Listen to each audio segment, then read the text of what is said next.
what I really want to talk about is just the stylecraft Echo blade.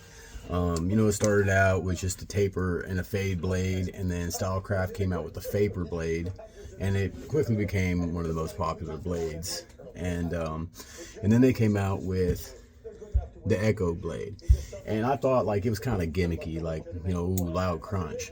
But when it comes to detailing, a lot of times you're going over the same spot. You don't really know if it's cutting, especially if there's noise in the barbershop. You got the TV on, music on, people are talking, and so you find yourself with the half guard or the one guard. You're just going over these spots and you can't tell if it's cutting. But as soon as you put that Echo blade on the machine, it just changes the game. I mean, you can, you're not hearing nothing, and one click up, and you hear that little crunch, and you know that the job's being done. So, it came on the on my Saber, and I really wanted this in black, but it was sold out.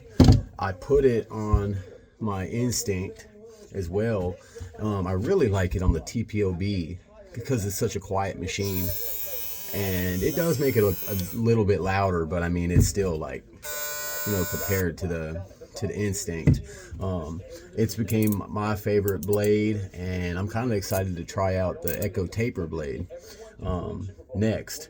But yeah, so we got it on three of my machines, and one thing I do know is that there's two different blades. There's two different cutting blade options that you can get.